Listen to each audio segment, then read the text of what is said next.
La récession économique en Europe sera plus profonde que prévu en 2020. Les prévisions de la Commission européenne présentées mardi sont plus inquiétantes que celles annoncées en mai dernier. Les estimations précédentes n'avaient pas suffisamment anticipé le rythme de la levée des restrictions. Selon l'institution, l'Union européenne devrait connaître une contraction de son économie de 8,3%.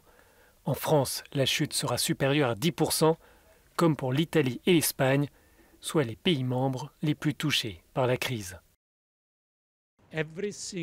Tous les États membres vont connaître une croissance négative cette année et tous les États membres auront un rebond l'année prochaine avec une croissance positive. Mais il y a beaucoup de divergences dans ces chiffres. Trop d'incertitudes pèsent selon la Commission européenne. Ces prévisions ne prennent pas en compte le risque d'une seconde vague épidémique ou l'impact de confinements localisés. Le plan de relance proposé par l'institution veut apporter des réponses pour la reprise et réduire ainsi les risques liés à la pandémie.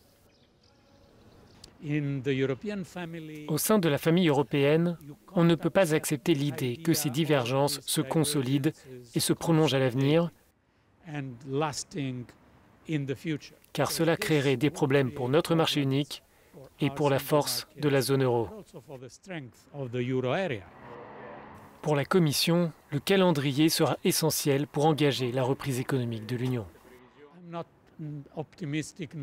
Je ne suis pas optimiste ni pessimiste. J'ai confiance dans la prise de conscience de tous les chefs d'État et de gouvernement de la nécessité d'avoir une réaction européenne commune.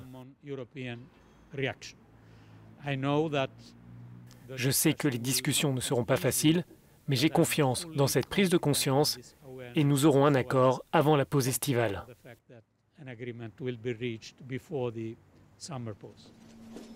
Les dirigeants de l'Union se retrouveront en fin de semaine prochaine à Bruxelles pour leur premier sommet en présentiel depuis le début de la pandémie.